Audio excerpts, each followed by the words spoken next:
London in the spring of 1815 hung heavy with fog that clung to windows like ghostly fingers, an apt reflection of Lady Evangeline Crawford's increasingly dim prospects.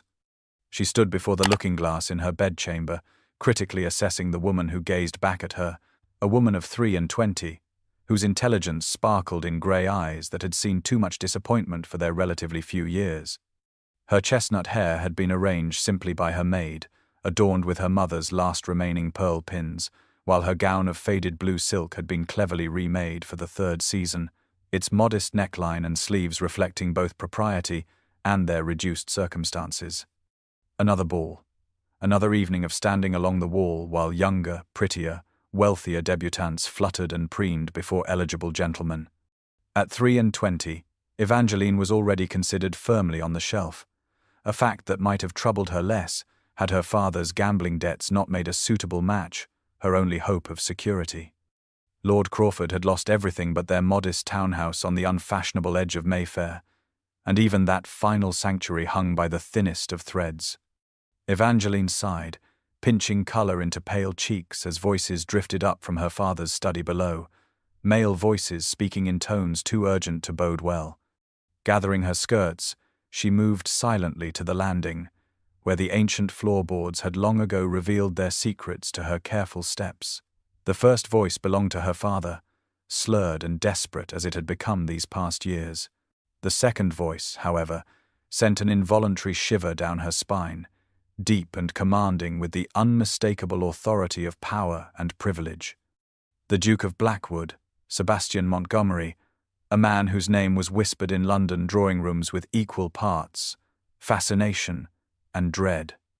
Known as the Dark Duke, he had returned from the war with half his face scarred, retreating to his vast country estate and emerging only rarely to attend to business matters.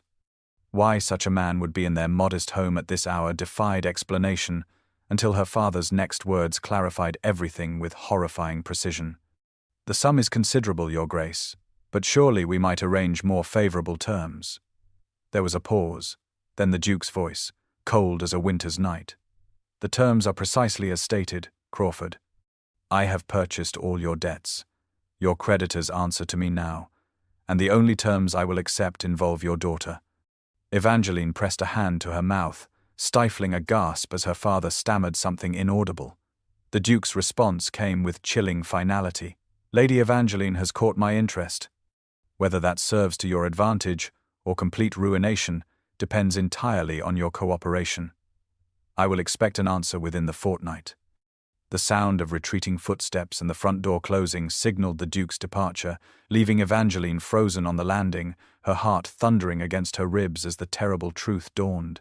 The most feared man in London had purchased her father's debts and mentioned her by name.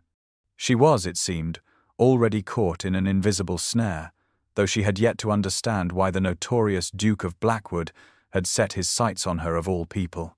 The Pemberton ballroom blazed with light from a dozen crystal chandeliers, their countless candles casting a golden glow over the sea of silks, satins, and jewels below, as London society paraded its wealth and connections with practiced ostentation. Lady Evangeline Crawford stood along the wall, her faded blue silk gown painfully modest among the frothy confections of lace and ribbon adorning the younger debutantes who twirled across the polished floor. From her vantage point, she observed the familiar pageant with detached interest, noting how Lady Pemberton's 17-year-old daughter simpered at the compliments of Lord Westley, while her mother watched with barely concealed calculation. The marriage market operated with all the subtlety of a cattle auction, though with considerably more champagne and considerably less honesty about the merchandise on offer. Evangeline sipped her lukewarm punch, counting the minutes until she and her father might reasonably depart without causing offence, when a familiar figure appeared at her side.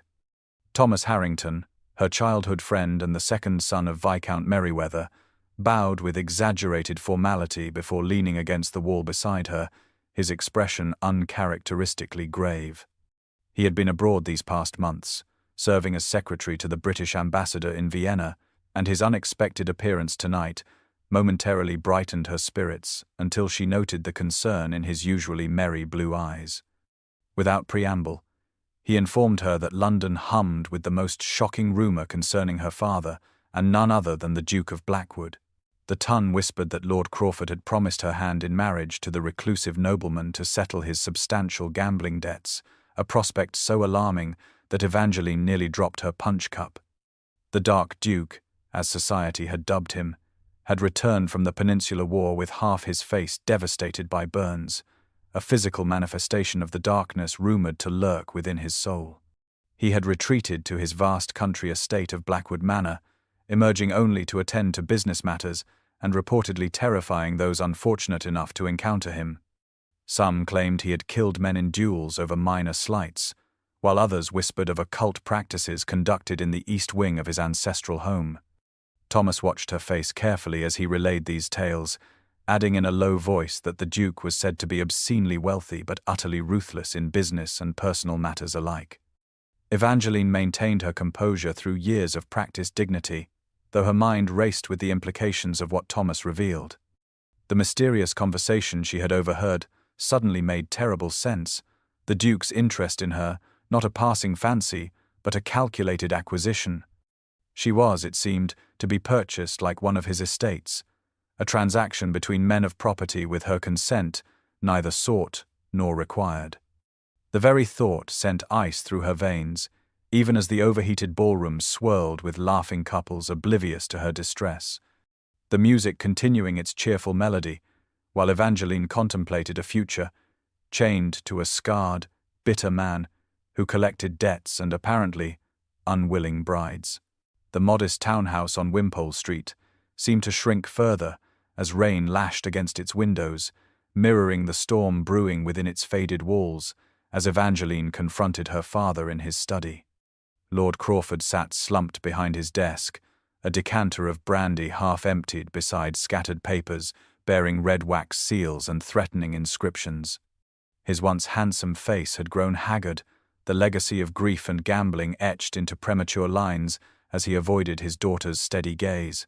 The rumours could not be true, Evangeline insisted, her voice trembling despite her effort to remain composed.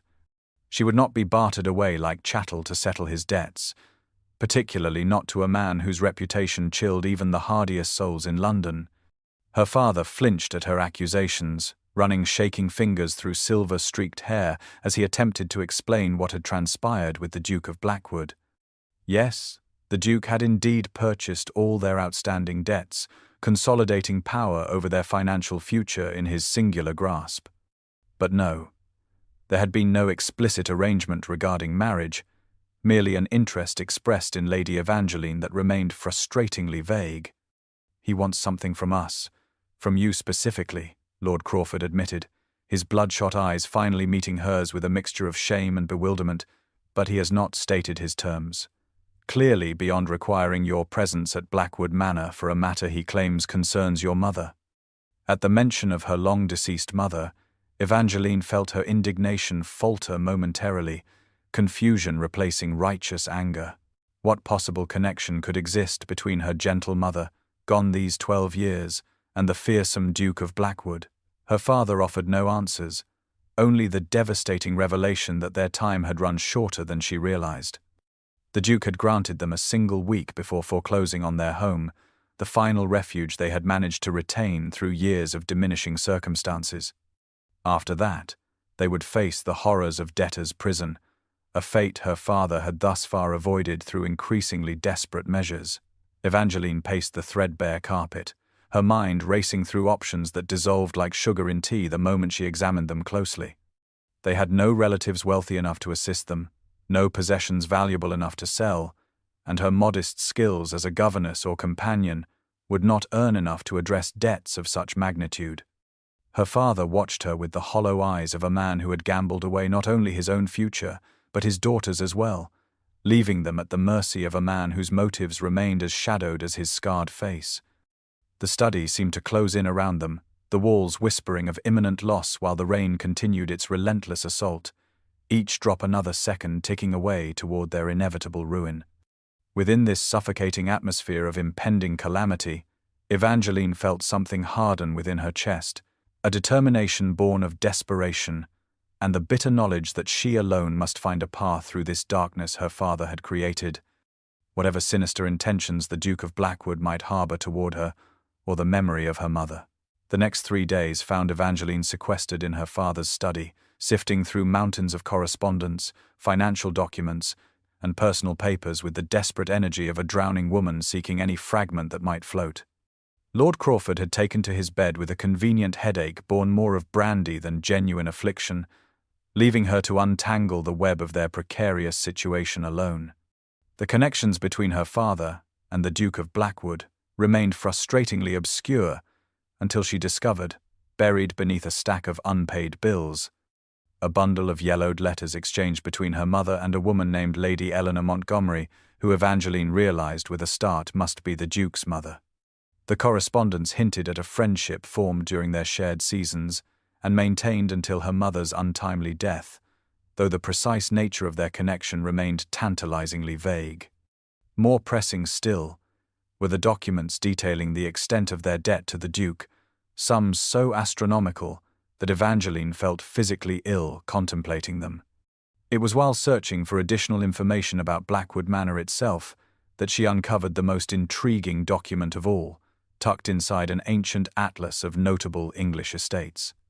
A faded parchment map of Blackwood Manor revealed not only the expected layout of the grand house, but also, marked in faint ink, nearly invisible to the casual observer, a hidden passage leading from the East Wing library to what appeared to be an underground chamber.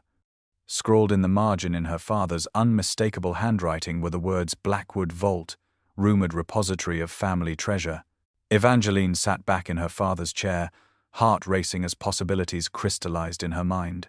If such a treasure existed, if she could somehow gain access to Blackwood Manor and locate this vault, perhaps she might find something valuable enough to negotiate their freedom from the Duke's control. The plan took shape with surprising clarity as night fell outside the study windows, bold and desperate, but not without merit. She would accept the Duke's summons to Blackwood Manor, presenting herself as the dutiful daughter willing to discuss whatever connection he claimed to her mother. Once there, she would use the map to locate the hidden passage and discover what secrets the Blackwood Vault contained, be it gold, jewels, or documents valuable enough to serve as leverage. The very audacity of the scheme sent a thrill of something like excitement through her veins, so different from the dull resignation that had become her constant companion these past years. By midnight, Evangeline had committed the map to memory, burned the original to prevent discovery, and begun composing a carefully worded letter to the Duke, accepting his invitation to Blackwood Manor at his earliest convenience.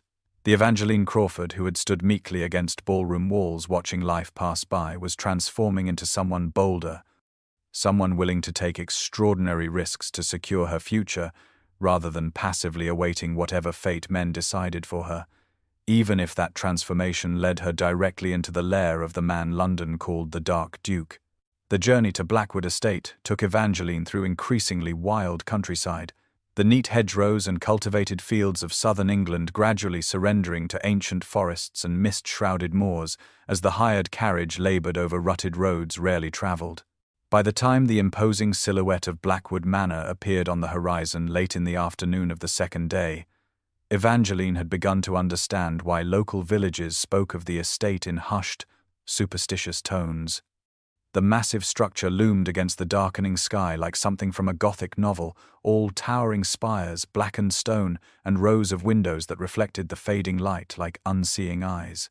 The gardens through which the carriage now passed had clearly once been magnificent, but years of neglect had transformed them into a half-wild maze where marble statues peered through overgrown roses and fountain nymphs drowsed beneath blankets of climbing ivy.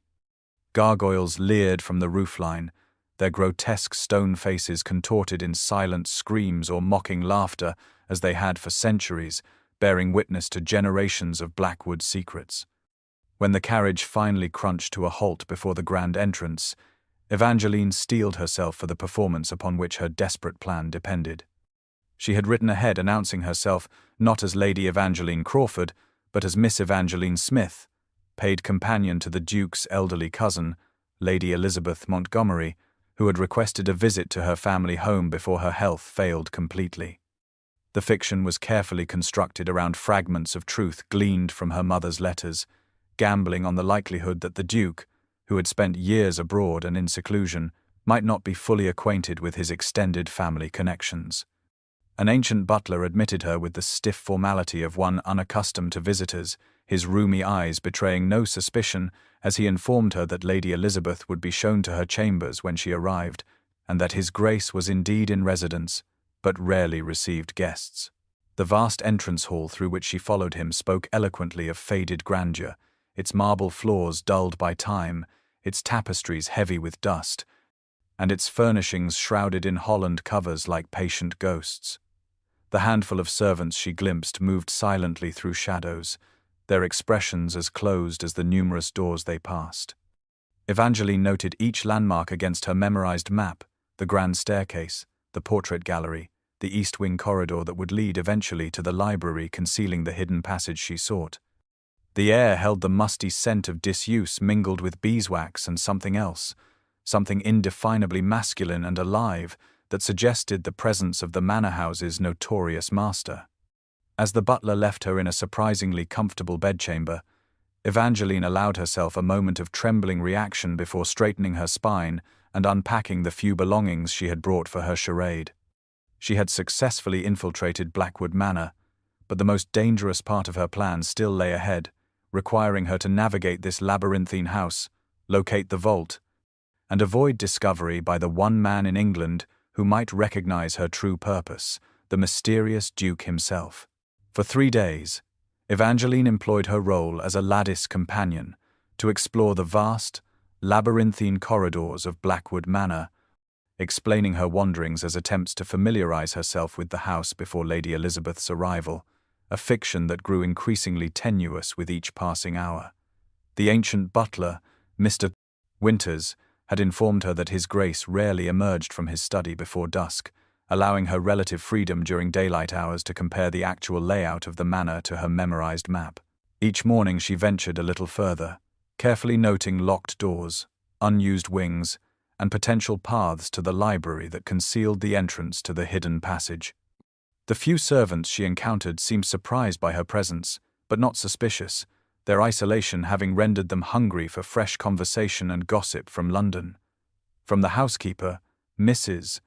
Parker, she learned that the Duke kept strictly nocturnal habits, working through the night and sleeping well past noon. The young maid who brought her tea whispered that no female guests had been received at Blackwood Manor since the Duke's return from war, his scarred face and bitter temperament having transformed him from the handsome, charming young man who had once set hearts aflutter throughout the county. Most intriguingly, the elderly gardener confided that His Grace spent hours in the old library, searching through family records and ancient texts as if seeking something of great importance. The manor itself seemed to breathe around her, centuries of history and secrets pulsing through its stone walls. Certain corridors felt suddenly cold without apparent cause, while others held the lingering scent of tobacco and sandalwood that suggested the Duke's recent passage.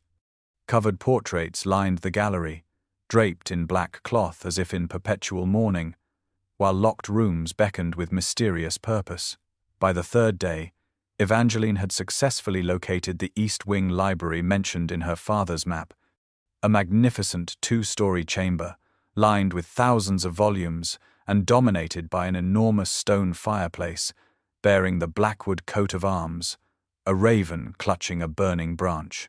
According to the map, the entrance to the hidden passage lay behind a particular bookcase, triggered by some mechanism she had yet to identify. As twilight approached on that 3rd evening, Evangeline reluctantly retreated to her chambers, knowing the Duke would soon be abroad in the house, and unwilling to risk a premature encounter before her plans were complete.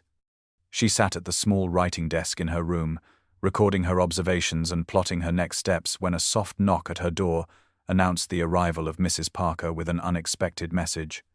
"His Grace requests the pleasure of your company for dinner this evening, Miss Smith," the housekeeper announced with evident surprise. "He awaits you in the small dining room at 8 o'clock. Evangeline felt her heart stutter in her chest, the moment she had simultaneously dreaded and required now upon her, the necessity of facing the dark Duke himself while maintaining her precarious disguise, knowing that one wrong word might unravel her desperate scheme and seal her fate. The midnight hour found Evangeline moving like a wraith through the darkened corridors of Blackwood Manor, her single candle casting long, dancing shadows across ancient tapestries and gleaming suits of armor that seemed to watch her passage with hollow, judging eyes.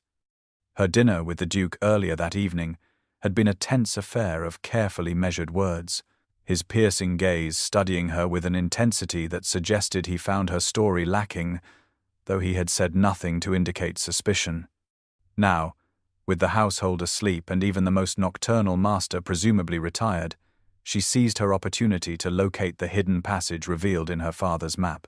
The east wing lay in profound silence, broken only by the occasional creak of settling timbers and the soft whisper of her skirts against the carpet as she counted doorways and noted landmarks.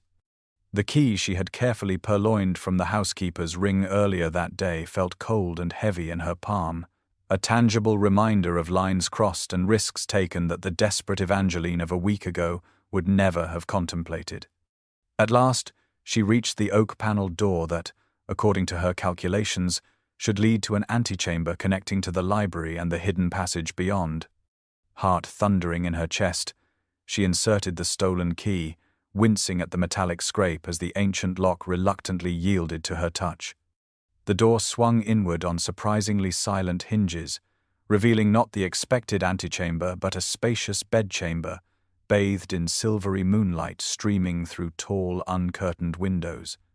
Before Evangeline could retreat, her gaze fell upon a tall figure standing motionless by the largest window, his broad shoulders and commanding posture instantly recognizable, even before he turned toward the unexpected intrusion. The Duke of Blackwood faced her fully, moonlight casting half his features in stark relief, while shadow mercifully concealed the scarred side that London gossips described in such horrific detail.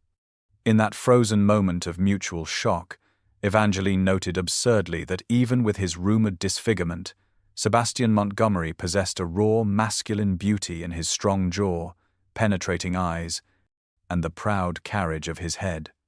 Her candle flickered wildly, reflecting the trembling of her hand as the Duke's expression transformed from surprise to something altogether more dangerous, his voice when it came low and controlled, yet vibrating with barely restrained emotion. "What are you doing here, Miss Smith? Or should I address you properly as Lady Evangeline Crawford?"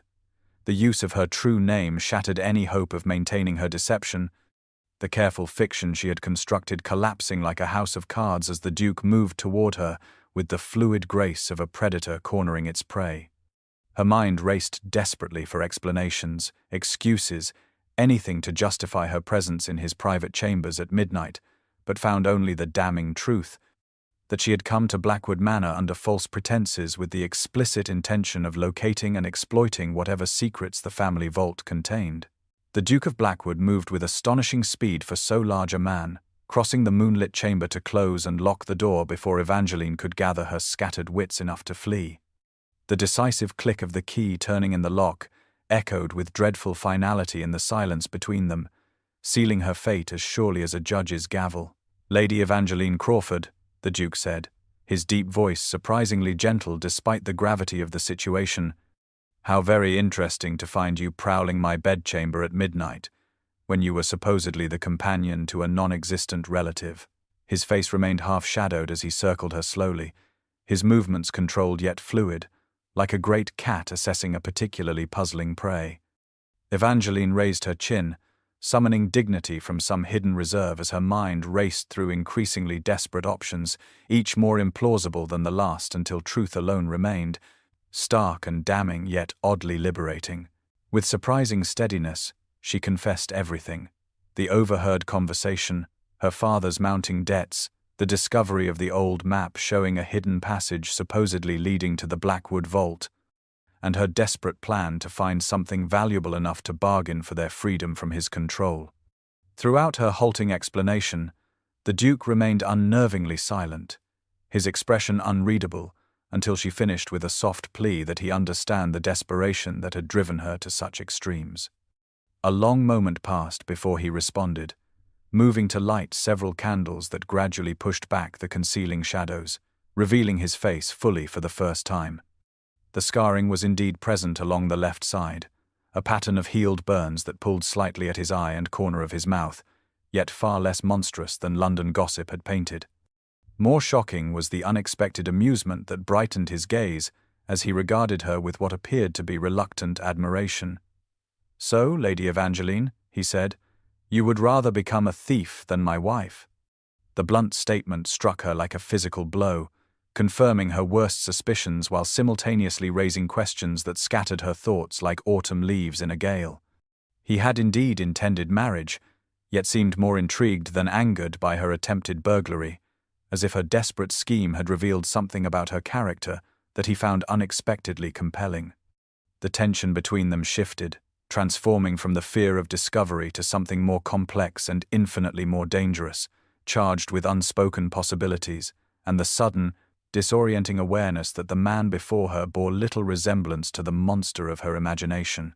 Sebastian Montgomery, the 8th Duke of Blackwood, studied her with eyes that seemed to peel away pretense and propriety alike, leaving Evangeline feeling curiously exposed yet paradoxically safer than she had felt in years, even as she stood locked in the bedchamber of the most feared man in England, caught in an act that could see her transported or worse. "Now you must marry me," the Duke stated, his words falling into the candlelit room, not as a threat but with the calm certainty of a man proposing the most logical solution to their shared predicament. He gestured toward the locked door behind her, explaining that her presence in his bedchamber at this hour, regardless of her intentions, had created a situation from which only marriage could salvage her reputation should it become known.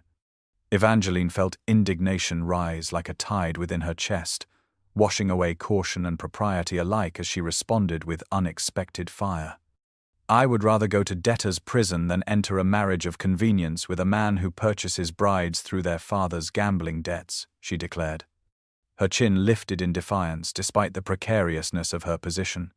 To her astonishment, the Duke threw back his head and laughed, a rich, genuine sound utterly at odds with his fearsome reputation. The sound transformed his features, softening the hard angles of his jaw and bringing warmth to eyes that now regarded her with undisguised appreciation rather than judgment. He moved about the room, lighting additional candles, gradually revealing himself as a man entirely different from the monster London society had painted. In the growing light, Evangeline saw intelligence in his gaze, wry humor in the quirk of his mouth, and scars that, while certainly present along the left side of his face, were far less horrific than rumor had suggested, merely the mark of a man who had faced fire and survived.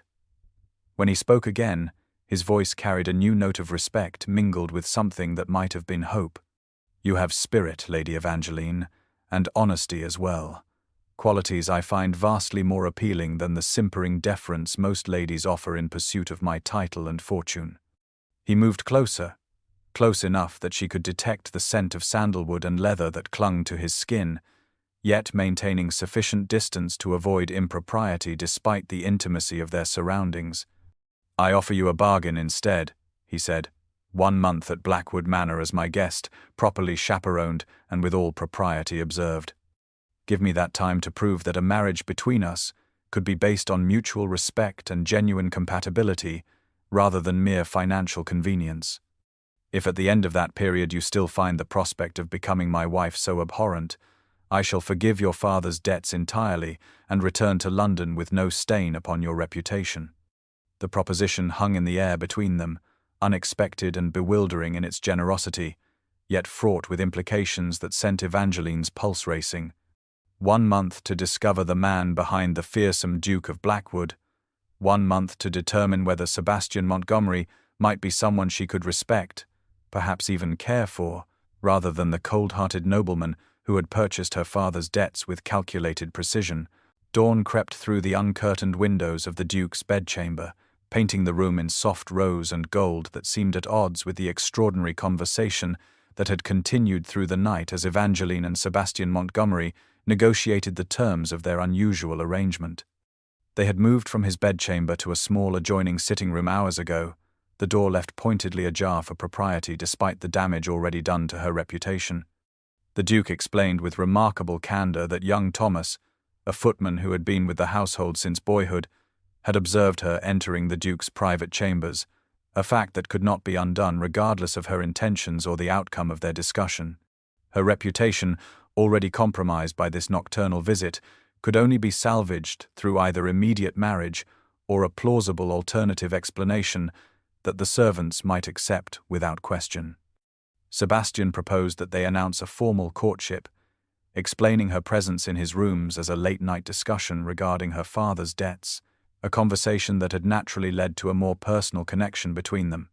His voice remained steady as he outlined how the month ahead would proceed, with Evangeline staying at Blackwood Manor as an honored guest while they became better acquainted under the watchful eyes of his household staff and the elderly aunt he would summon to serve as proper chaperone.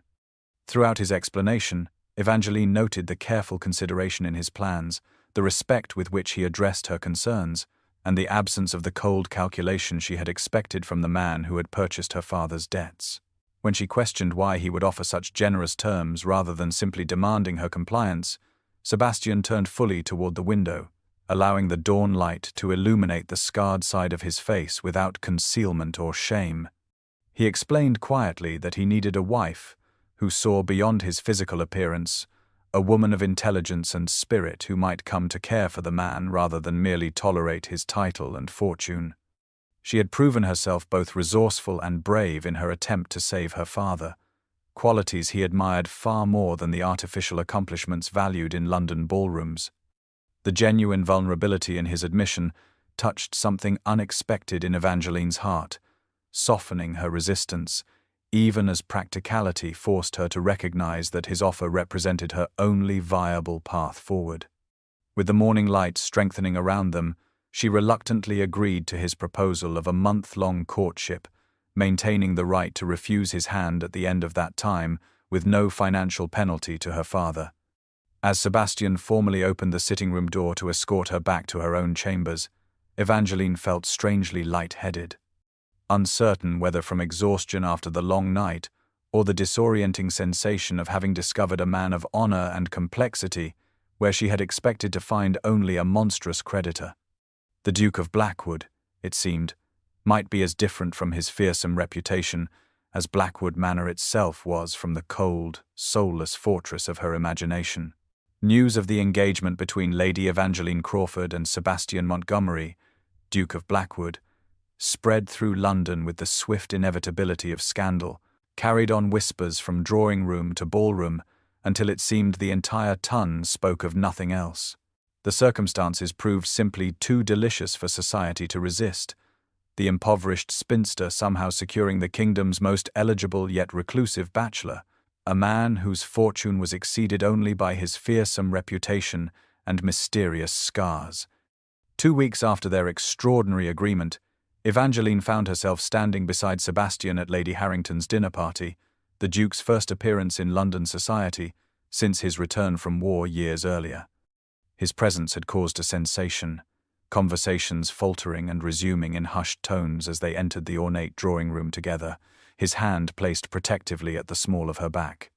She wore a new gown of emerald silk, a gift from Sebastian that complemented her chestnut hair and fair complexion, while subtly announcing his claim upon her through its obvious quality and fashionable cut. Despite the outward confidence she projected, Evangeline felt each speculative glance like a physical blow as ladies whispered behind fans and gentlemen assessed her with new interest. Lady Pembroke, always reliable for indiscreet observations, remarked loudly that some women would go to extraordinary lengths to secure a wealthy husband, even if it meant compromising themselves with a man whose face would frighten children.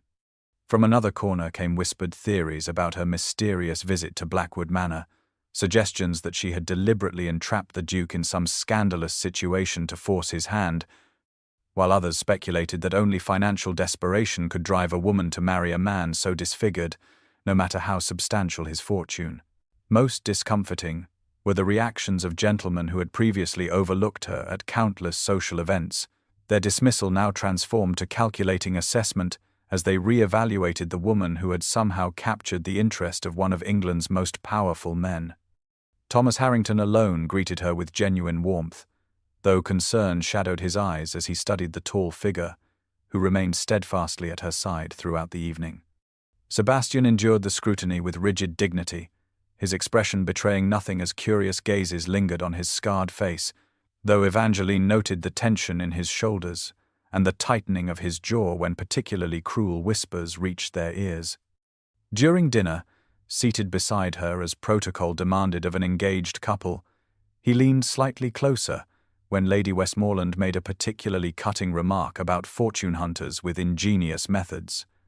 "Their opinions matter little," he murmured, his breath warm against her ear. "I have lived with worse." The quiet solidarity in his voice, the shared acknowledgement that they faced this gauntlet of speculation together, sparked an unexpected warmth in Evangeline's chest, a sensation dangerously close to gratitude for the man society believed she had trapped into marriage. By the evening's end, as their carriage rolled away from Lady Harrington's townhouse, Evangeline found herself wondering if perhaps the true Sebastian Montgomery might indeed prove as different from his reputation as their unusual courtship was from the conventional path she had once expected her life to follow.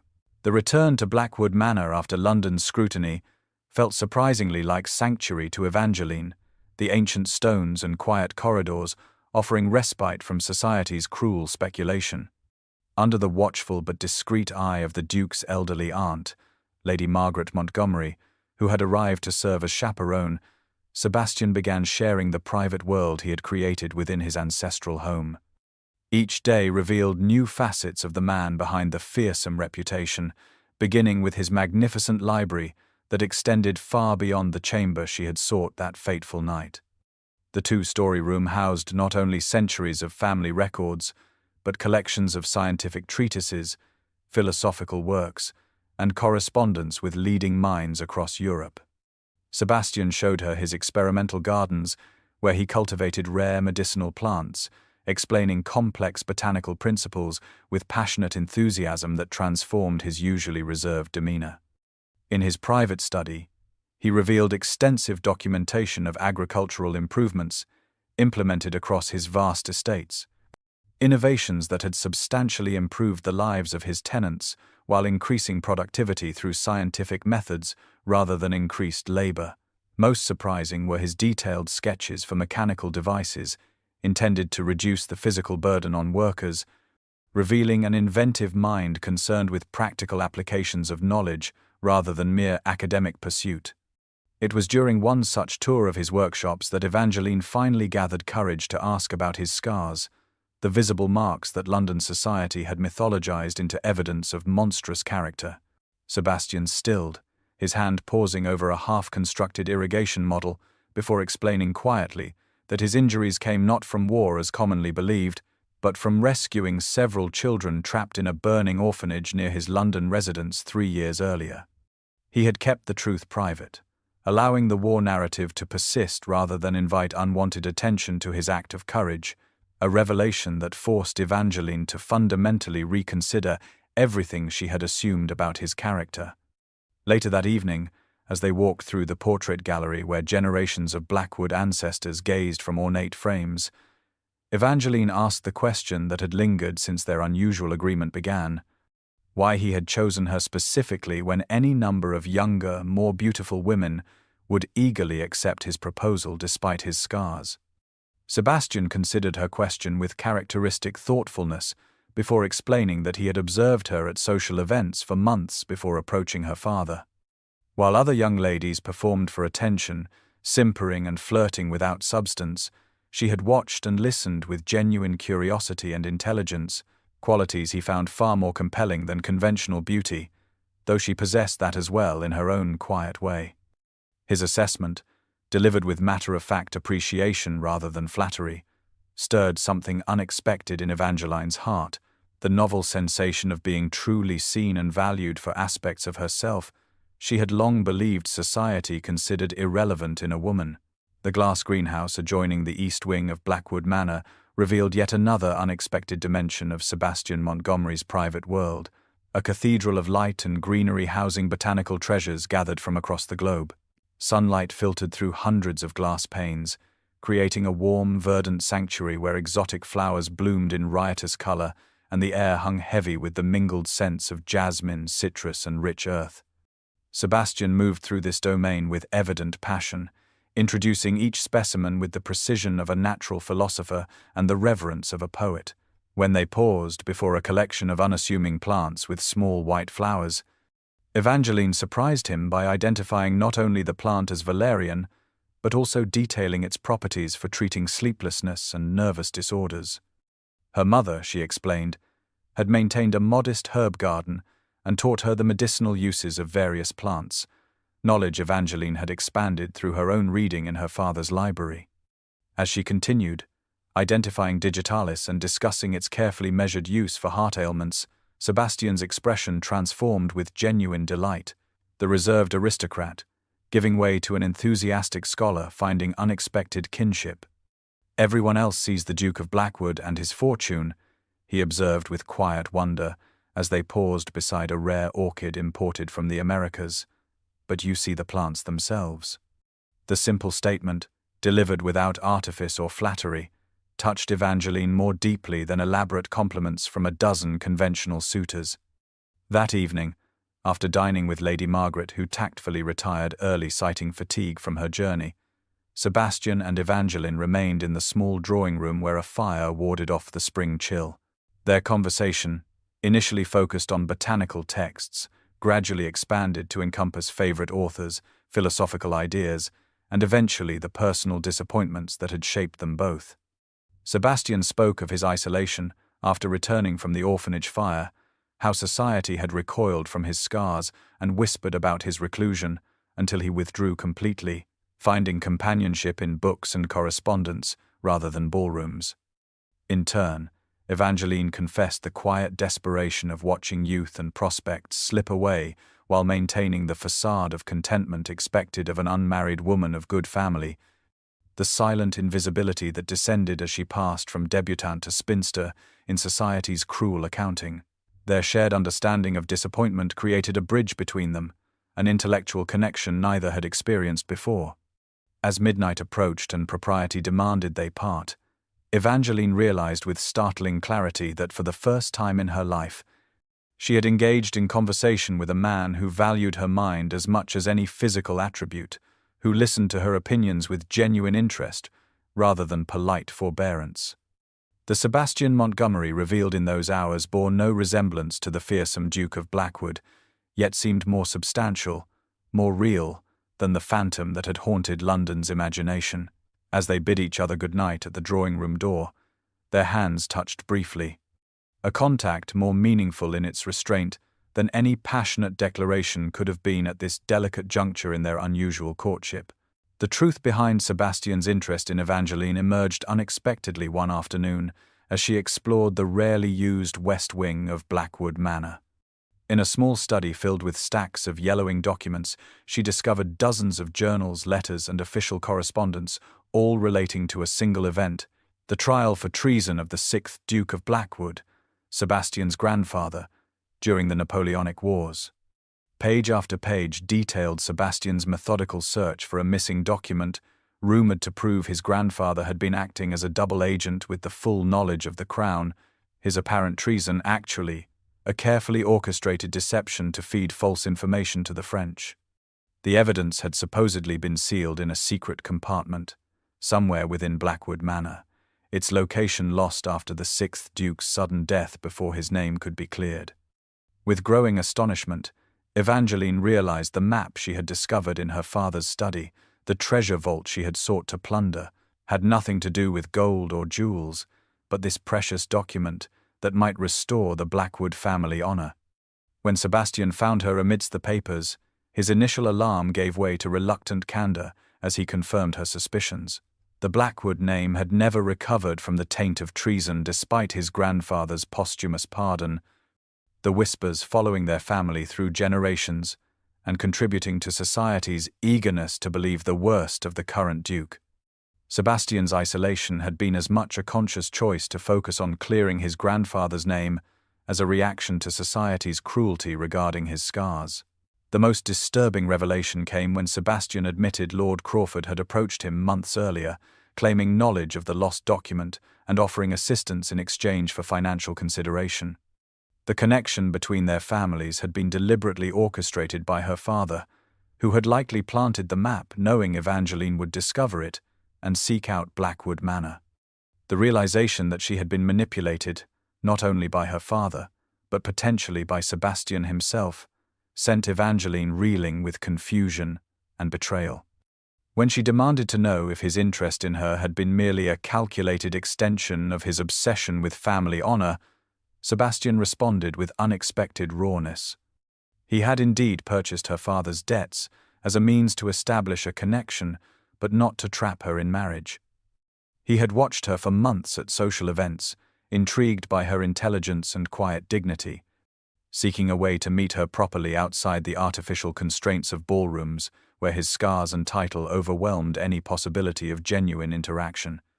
The map, the debts, the midnight encounter in his bedchamber, all had been threads in a tapestry woven by circumstance and deliberate design, leaving Evangeline uncertain whether she had been the victim of elaborate manipulation or the beneficiary of unconventional fate.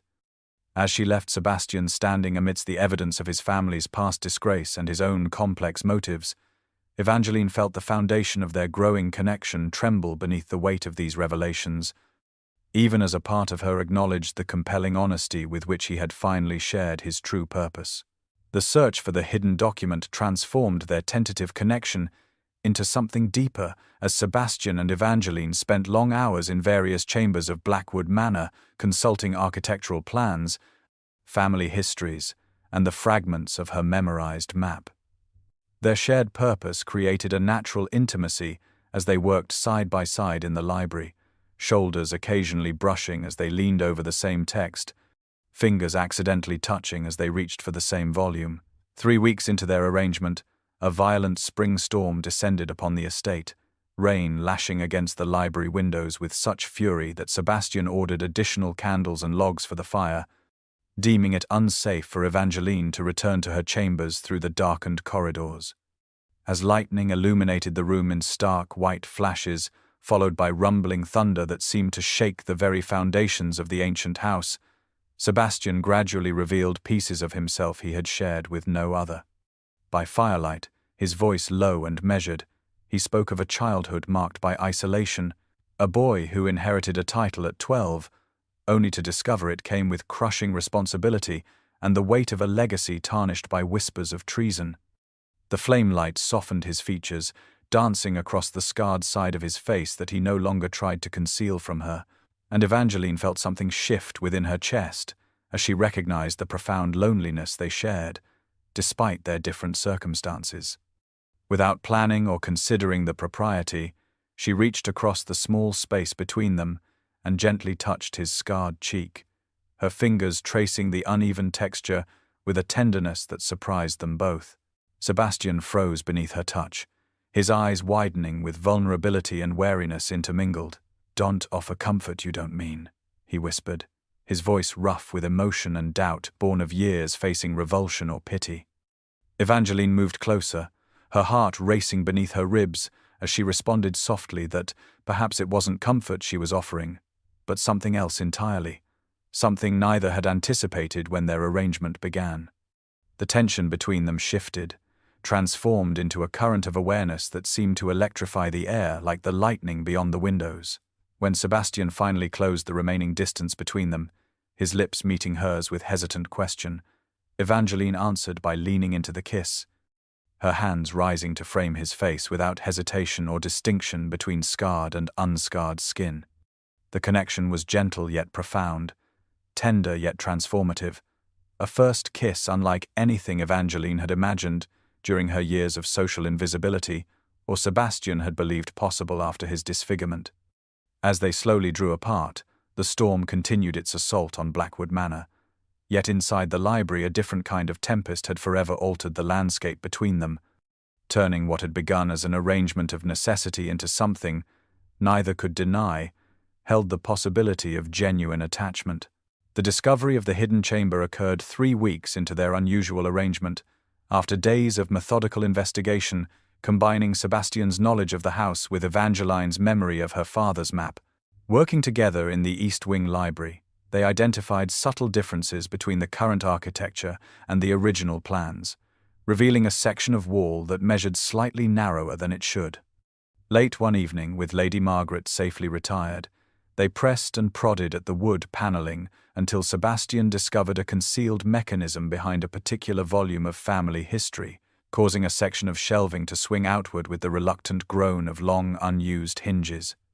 The narrow passage beyond led them down a winding stone staircase, lit by the candles they carried, the dancing flames revealing centuries of dust undisturbed until their descent.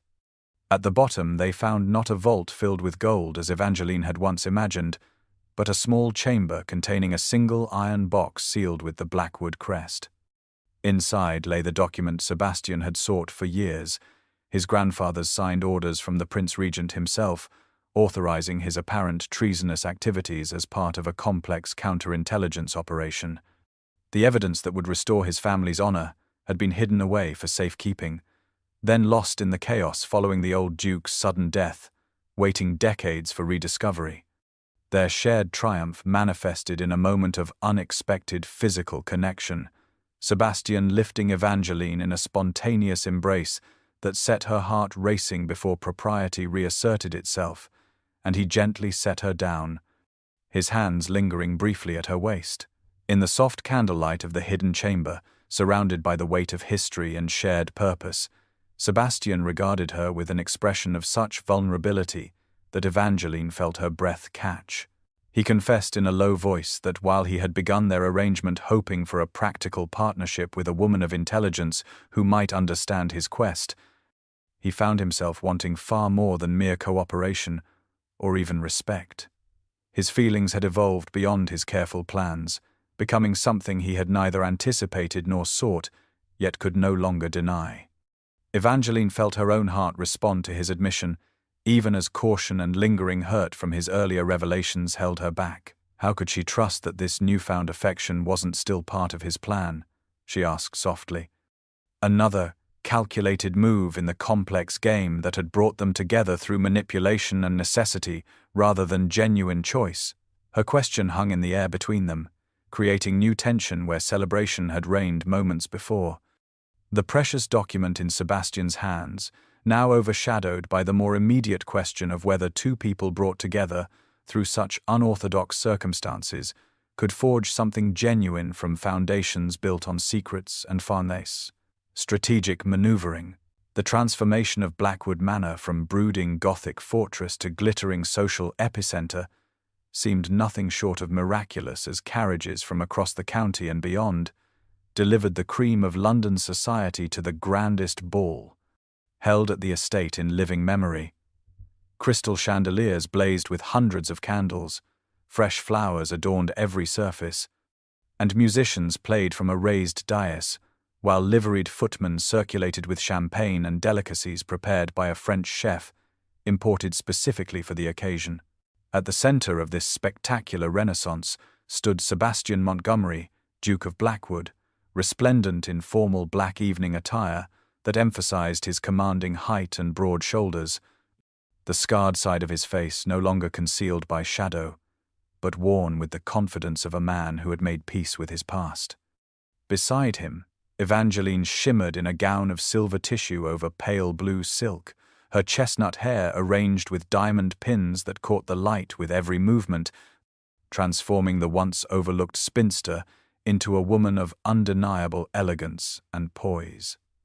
During dinner, Sebastian rose to address his guests, his deep voice carrying clearly through the hushed ballroom, as he not only announced the official date of their upcoming wedding, but spoke with unexpected emotion of Evangeline's intelligence, courage, and the profound joy she had brought into his life during their unconventional courtship.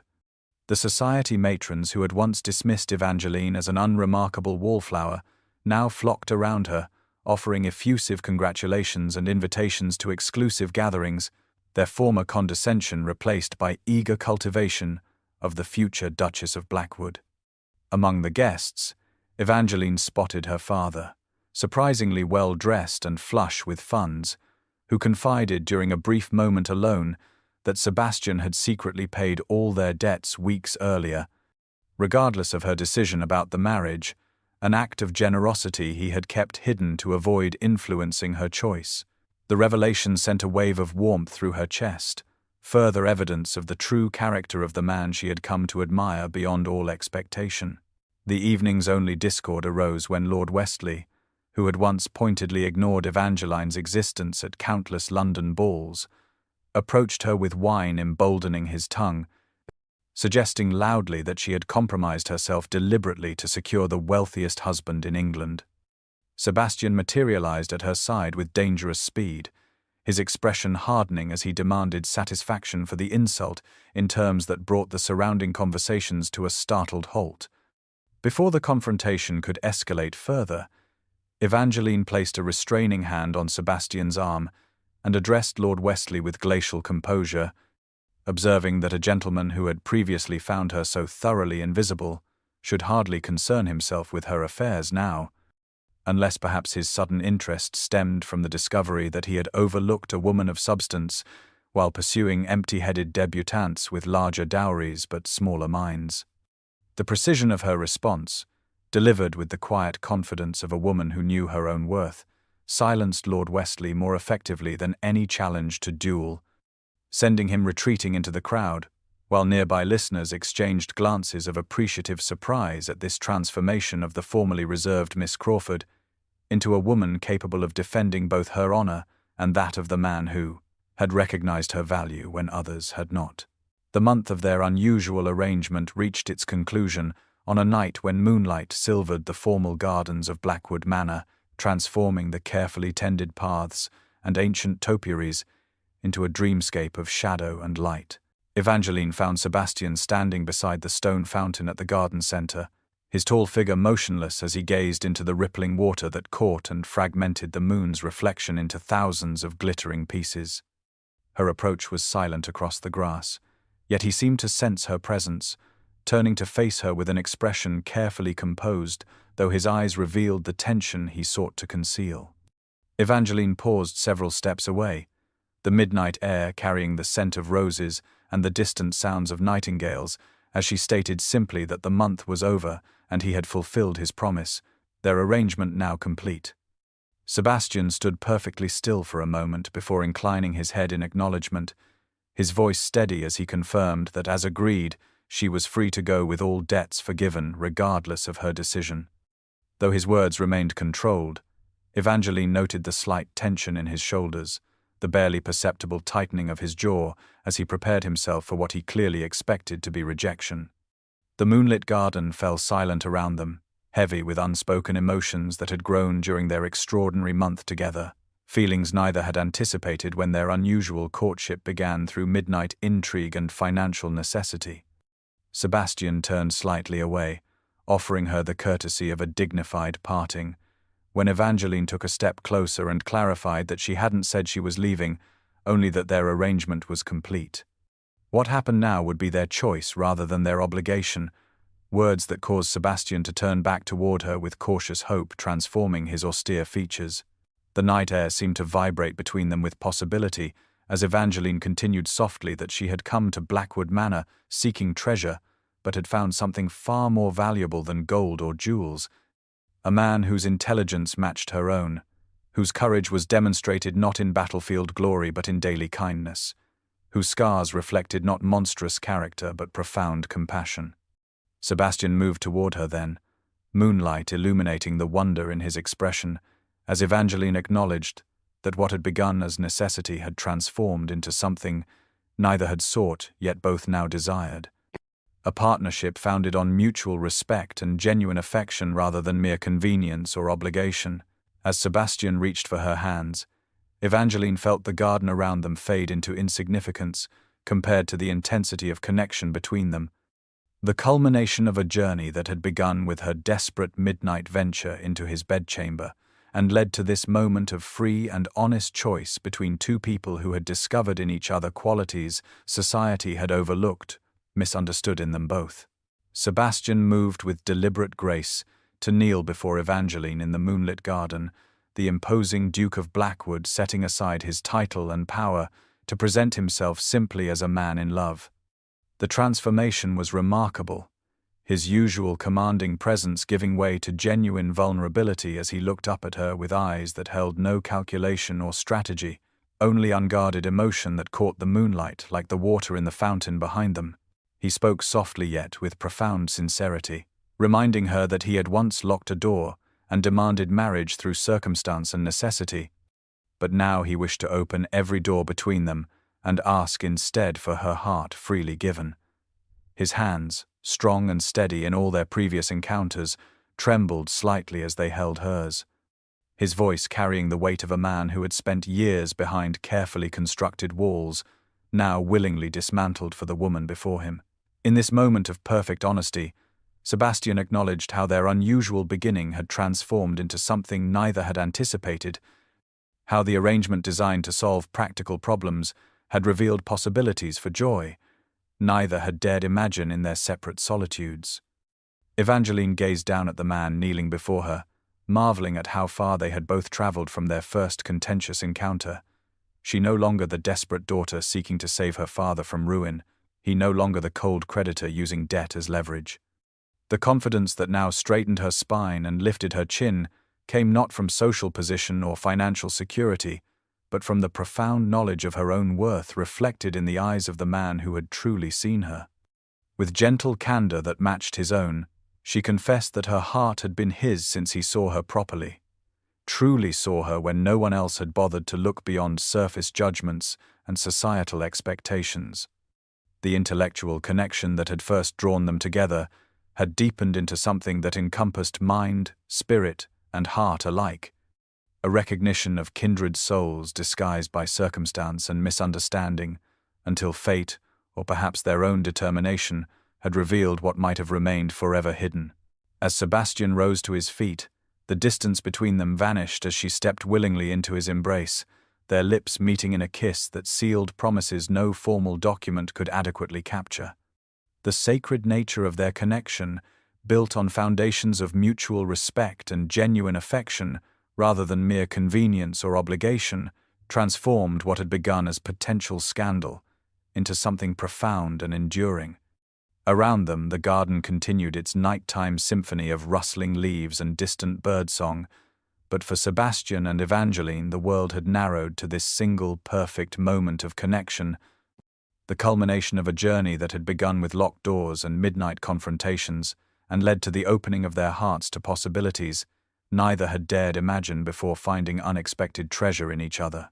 1 year later, Blackwood Manor bloomed with renewed life, the once neglected gardens now bursting with color and fragrance, while sunlight streamed through uncurtained windows into rooms no longer shrouded in holland covers and melancholy. The transformation of the estate mirrored the profound change in its master and mistress, whose partnership had brought light and purpose to spaces long abandoned to shadows and whispers. Sebastian had successfully presented the discovered documents to the proper authorities, his grandfather's name officially cleared of treason through royal proclamation, the Blackwood honor restored after decades of undeserved disgrace. Evangeline, now the Duchess of Blackwood, had established a foundation for educating young women of limited means, using a portion of the substantial Blackwood fortune to create opportunities for girls whose intelligence and potential might otherwise be overlooked by society, just as hers had been before Sebastian recognized her true worth. The garden party celebrating their first anniversary had drawn the finest families from across the county and beyond, many of the same guests who had once whispered about the compromised bride and her scarred husband, now admiring the perfect match between the intelligent Lady Blackwood and her devoted Duke. Lady Pembroke commented loudly to anyone within earshot that one could practically see the connection between them, like two rare volumes from the same collection, finally placed side by side after years of separation. Lord and Lady Harrington observed with approval how Sebastian consulted his wife on matters that most husbands would consider beyond feminine understanding, while Thomas, now engaged himself to a lively young woman of good family, smiled knowingly at the genuine affection evident in every glance the couple exchanged. As Sebastian and Evangeline stood together greeting their guests beneath a rose-covered arbor, his hand resting lightly at the small of her back in a gesture of quiet possession. He leaned closer to whisper in her ear, his voice carrying the playful intimacy they had discovered during their year of marriage. "Aren't you glad you got caught in my bedchamber that night, Duchess?" he murmured, his breath warm against her skin. To which Evangeline replied with the confident smile of a woman secure in both her position and her husband's affection, "I wasn't caught, Your Grace. I was finally found." Their shared laughter drew curious glances from nearby guests, none of whom could possibly understand the private significance of the exchange, how a moment that had seemed catastrophic at the time had ultimately opened the door to profound happiness neither had believed possible. For sometimes what appears to be a moment of scandal or desperation proves instead to be the unexpected pathway to discovering where we truly belong, with the person who sees beyond our carefully constructed facades to the authentic self beneath, recognizing value and possibility where others perceive only limitations and flaws, transforming what begins as necessity into something freely chosen and infinitely precious.